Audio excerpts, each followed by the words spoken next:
para madaling lunukin at masimulan ang proseso ng pagtunaw.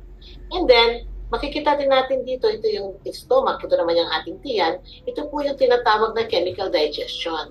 Dito tinutunaw ng acid at enzyme ang mga pagkain upang maihanda na sa pagsipsip sa nutrisyon sa bituka. At dito naman po makikita po natin ang mga malalaking bituka. Ito yung mga tinatawag natin, ay mga maliliit na bituka. Ito yung mga tinatawag small intestine.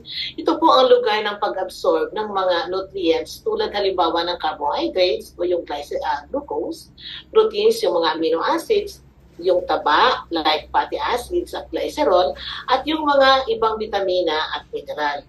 At dito naman po sa isang slide, ay sa isa pang araw natin, makikita natin naka-araw po ito dito sa mga large intestine na kung saan dito po sinisip-sip ang mga natitirang mga mineral, fiber, pati po ang tubig. Pinipiga ito kaya nabubuo ang dumi bilang isang solid waste. Now,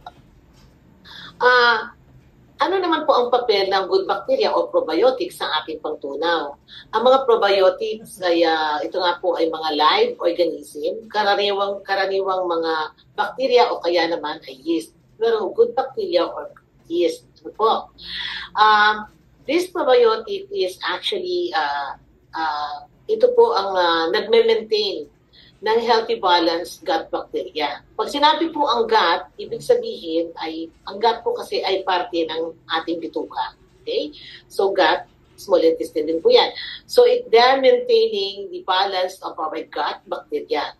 Actually, tinutulungan po ng mga probiotics na mapigilan ang pagdami ng bad bacteria sa pamamagitan ng pakikipag-agawan sa espasyo at pagkain. So, ibig sabihin, inside our body, meron po tayong mga good bacteria at saka mga bad bacteria. Mayroon po nangyayaring competition sa loob ng ating katawan patungkol nga po dito sa bad bacteria and the good bacteria. Kaya dapat mas marami ang mga good bacteria o mas marami ang kanilang bilang para ma-outnumber nila yung mga bad bacteria. Okay? So, ang probiotic, mini-maintain po niya yung balanse ng dami ng mga good bacteria sa ating small intestine. And the good thing for probiotic, tinutulungan o ini-improve din po nito, inaayos po nito, ini-improve niya, pinapahusay niya ang paggana ng ating digestion, ang ating pangtunaw. Dahil kapag kulang ang acid at enzyme sa tiyan, hindi po lubos na natutunaw ang mga pagkain, at kapag napunta sa mga small intestine, mga maliliit na bituka, ang mga partially undigested o hindi buong natunaw o nagiling o na-digest, ito po ay nagdudulot ng mahinang pag-absorb ng mga sustansya or nutrients at nagsisilbing pagkain ng mga bad bacteria. So, ibig sabihin, as I mentioned, we have two kinds of bacteria. Mayroon tayong good bacteria at saka bad bacteria sa ating katawan. Kailangan mas marami ang ating good bacteria to outnumber itong bad bacteria.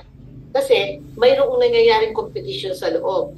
Pero sa mga sandaling hindi po maayos ang ating pangtunaw sa tiyan, ibig sabihin, yung mga hindi natunaw na pagkain ay pupunta pa rin yan sa mga small intestine, na kung saan ang mga partially undigested foods ay nagdudulot po ito. Nagdudulot po ang hindi tamang pagkatunaw ng pagkain o hindi tamang pagda-digest sa mga pagkain. Nagdudulot po ito ng mahinang pag-absorb, pagsipsip ng sustansya ng ating katawan, at ang mga ito ay nagsisilbing mga pagkain ng bad bacteria. Kaya mahalaga po ang probiotics.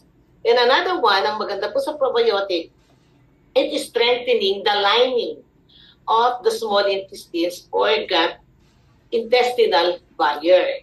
Ibig sabihin, tinutulungan po nitong mga probiotics na protektahan ang ating katawan laban sa mikrobyo at pamamaga. Ang pamamaga po ay inflammation. At sinusuportahan din po ng mga probiotics ang pangkalahatang kalusugan. Okay? So, ngayon po, ayan siya, strengthening the lining of the small intestine and modulating the immune response to ensure overall health. So, kapag maayos po ang ating tiyan, maayos ang ating kalusugan at ang ating immunity. Kaya, di po ba may kasabihan, kumusta ka ba tiyan? Ayos ba ang iyong tiyan? So, ang probiotic po ay tumutulong sa immune system na magkaroon ng tamang balanse o balanseng pagtugon. Tinuturuan po yan ng mga probiotics ang ating immune system not to respond overreactive, hindi sobra at hindi rin kulang to ensure the overall health and immunity. Right? So, dadako po tayo. Now, speaking about strengthening the lining of the small intestine o yung mga linya o yung gitla ng ating mga small intestine, to boost gut immunity, kung dito po tayo magpo-focus, bakit mahalaga ang malusog na lining ng ating mga bituka. Alright? So ngayon, ito po ang tatalakayin natin ngayon. Ito ay isa sa pinakamahalagang tungkulin ng probiotics. Ang pagpapatibay sa lining ng ating mga intestine para mapalakas ang immunity at ang ating tiyan or ang ating gut. Okay? So, ngayon, I'll show you a picture. Ito po yung normal intestinal lining. Ang bituka po, sa tingin natin parang akala mo malikot na pabilog-bilog o parang hindi maayos ang pagkakaalagay nila. But in microscope, ito po ang makikita nating itsura ng ito po yung surface ng ating mga bituka. Kung makikita niyo po, mayroon itong mga tinatawag na lining. Ito po yung mga lining na parang suklay, na mga naunang suklay.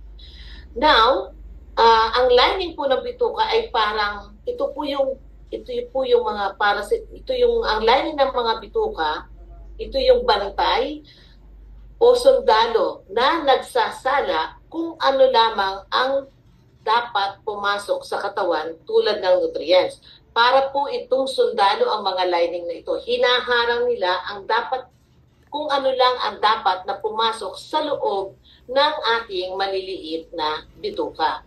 Pero kapag yan po, ang mga yan ay humina, nakakapasok ang mga masasamang, kapag yan po ay humina, nakakapasok ang mga bad bacteria at maaaring dumami ito sa loob ng ating maliliit na bituka na tinatawag naman pong small intestinal bacterial growth, overgrowth. Ito yung tinatawag nilang SIBO.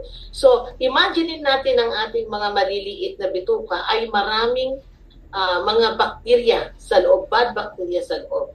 What will happen? Sa sobrang dami po ng mga bakterya na ito, nagkakaroon po ng irritation at nasisira ang lining. So makikita po ninyo sa unang picture, intact ang lining, walang pagitan. Pero sa pangalawang picture, makikita ninyo dito, ito yung small intestine with gaps or leaky gut. Tingnan po ninyo, may siwang na ang bawat isa. Okay? So, nagkakaroon na po ng siwang. Makikita natin sa picture na ito na ang dating intact na lining ay nagkakaroon ng pagitan or gaps. Ito ang tinatawag na leaky gut o mayroong leak. May tumatagas. Ibig sabihin, may tumatagas. Alright?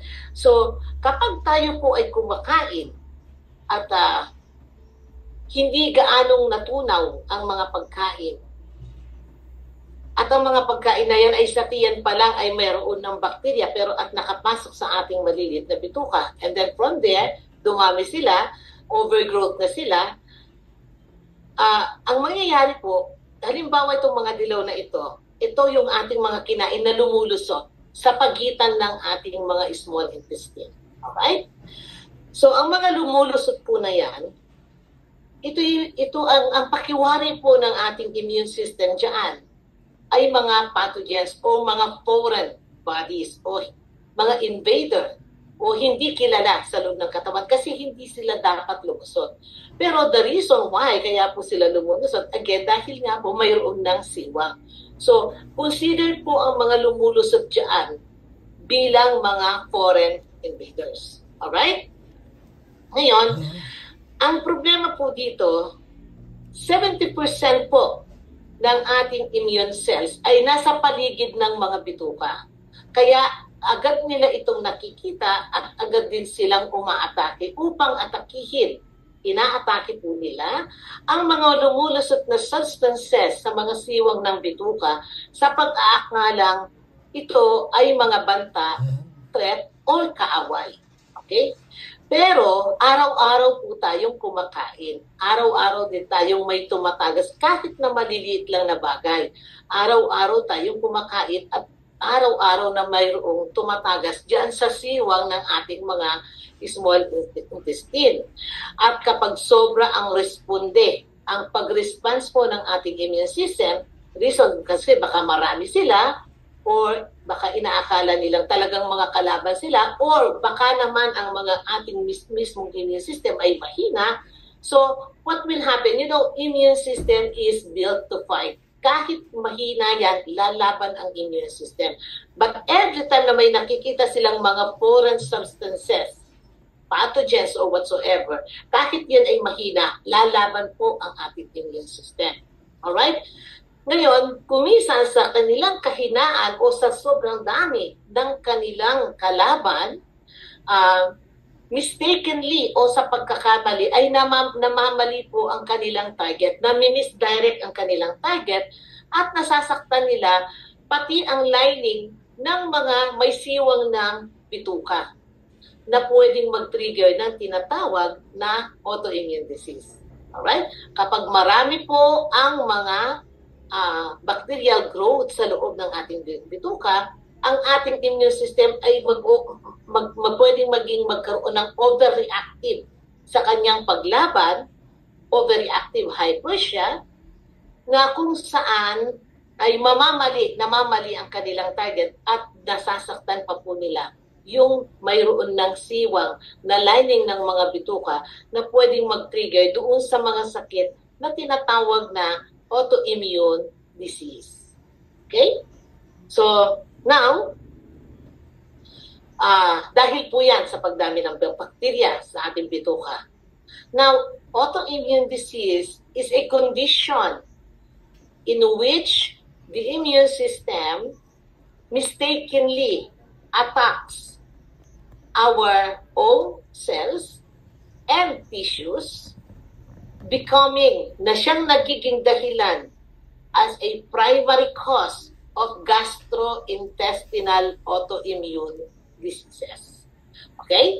Ang autoimmune disease po ay isang sakit na mistakenly inaatake ang ating mga sariling cells at tissues na nagiging pangunahing dahilan ng mga mga sakit na tinatawag na gastrointestinal autoimmune disease. Dahil po yan sa presensya ng sobrang daming bacteria, bad bacteria, sa ating mga bituka. Okay? Now, gastrointestinal autoimmune disease is a primary. Ito po yung unang sakit na makikita sa ating digestive tract kapag sobrang dami ng mga bad bacteria at nasaktan nila yung lining ng ating mga malilit na bituka na naging dahilan upang magkaroon ng siwang. So, gastrointestinal autoimmune disease, actually, ito po ay kondisyon kung saan inaatake nga po ng immune system ang sariling bahagi ng digestive tract na nagdudulot ng pamamaga o inflammation at pagkasira sa mga tissue. Ito rin po ang pinagmumulan ng iba't ibang mga autoimmune diseases na konektado po sa panunaw, gaya halimbawa ng Crohn's disease. Ang Crohn's disease po, ito po isang uri ng isang uri ng autoimmune disease na maaaring umatake sa alinmang bahagi ng gastrointestinal tract mula bibig hanggang puwitan. Makikita po dito ang malalim na patsi-patsi ng pamamaga ng colon or large intestine. So ang Crohn's disease is a disease doon sa malaking colon natin o doon sa mga large intestine, mga namamagang colon. Alright? And then another one is the ulcerative or ulcerated colitis. Ito naman po ang pamamaga ng tuwid the colon. So, ang colon po natin, we have the ascending, transverse, and descending. So, ito yung, ang colitis po, ang ulcerative colitis, ay ito yung tuwid na colon papunta dun sa puwitan. Ito yung namamaga. Okay? Ito yung pamamagang tuwid na lining ng large intestine or colon hanggang rectum. So, lahat po yan ay sanhi ng dahil sa sobrang dami ng mga bad bacteria na namuhay sa ating mga small intestine. Another one is the celiac disease. Ito naman po ang reaction. Ito ay reaction ng autoimmune system sa gluten, kung saan ay sinisira po ng celiac na ito ang lining ng mga maliliit na bituka o small intestine. Lalo pa nitong sinisira itong celiac autoimmune nito, lalo pa nitong sinisira ang mga lining ng ating small intestine. So, ibig sabihin, sira na sila, sinisira pa nila lalo. So, tatandaan po natin kung ang ating pong immune system dapat ay nasa maayos na antas. Okay? Dapat nasa maayos na antas. Dahil tumutulong po ito ang ating depensa sa katawan para hindi makapasok ang lahat ng mga pathogens na nagiging dahilan ng mga sakit. Subalit kung palagi po overreactive ang mga ito, yan din po mismo ang mananakit sa atin. Yan nga po ang ibig sabihin ng mga sakit na autoimmune diseases. Another one is the autoimmune gastritis. Ito naman po ay inaatake nito ang cells sa tiyan. Nasa tiyan, inaatake niya yung mga cells sa tiyan na lubhang nagpapababa sa acid at naaapektuhan ang vitamin B12 absorption. Konting paliwanag po. Kung minsan pagkatapos natin kumain, tayo ay bloated. So most of the time, pag hindi natin kaya ang sobrang acid sa tiyan, we are taking antacid, which is wrong. Because the fact na hindi po na-absorb maayos ang tiyan, ibig sabihin kulang tayo sa acid. But when we take antacid, lalo nating binababa ang acid. So sa susunod nating pagkain, lalong hindi natutunaw ang pagkain dahil kulang nga po sa acid ang ating tiyan. Tandaan po natin na ang acid ay siyang gumigiling sa pagkain para lalo pa itong maging tunaw. Malalo pa niyang tunawin. Less acid sa tiyan, that means yung pagkain ay hindi po natutunaw at nandiyan lang siya sa tiyan kung saan yun ay nangangasin. Kaya po tuminsan tayo ay nag-acid reflux. Alright? So yan ang autoimmune gastritis. Dala rin po yan. Ang pinaka-primary po na pinanggalingan ng mga yan, ito nga pong gastrointestinal autoimmune disease. Alright? Another one is the microscopic colitis. Okay? Ito naman po ay ang pamamaga ng colon na makikita lang po natin ito sa microscope. Kapag tayo po ay nagpa-colonoscopy o gastrointestinal colonoscopy, makikita po ito na mayroong chronic, ay mayroong pamamaga. Ang side effect po nito, mararamdaman po natin ito kapag ang tao ay palaging nagtatakip. So, yan po ang tinatawag na microscopic colitis. Alright? Again po, ang bawat autoimmune, like Crohn's disease, microscopic colitis, celiac, and autoimmune gastritis, ang bawat autoimmune disease po na ito ay maaaring umbrella, payong, na o pangunahing kategorya. Napakarami po ng sakit na autoimmune disease. Itong mga nabanggit po na ito yung mga pinuno. Pero ang dami pa pong sanga-sanga niyan kung ihimayin natin isa-isa. At hindi po tayo matatapos ngayon. Dahil I think we have heard one of the famous celebrity na endorser like Chris Aquino na ang kanyang mga sakit ay multiple autoimmune diseases. We do not know kung ano yung cause, no? Yung primary, either yung po ba ay bacterial problem or viral problem. But anyway, ang pinag-uusapan po natin kung paano nagre-react ang ating immune system kapag nakasalamuhan niya yung sobrang dami ng bakterya o sobrang dami ng mga virus. Okay? Na kung saan siya ay nagkakaroon ng overreactive at imbis na protektuhan tayo sa kanya ay at imbis na imbis na i-penetrate niya yung mga kalaban like bacteria or virus, mistakenly ang inaatake niya ay yung ating mismong yung ating mismong cells and tissues na kung saan ay nagkakaroon ng pamamaga, at kapag namaga, nadadamage, at pag na-damage, mamamaga ulit. So, wala na pong tigil yan. The more damages na nangyayari, the more inflammation din ang mangyayari. And the more inflammation na nagaganap, the more damages ang nangyayari sa loob ng katawan. Kaya once again, our immune system is our defense. But kapag dumating po sa punto na ang ating immune system ay hindi tama ang kanyang reaction in many different factors, that means ang ating kasangga ay magiging kalaban na natin. Okay?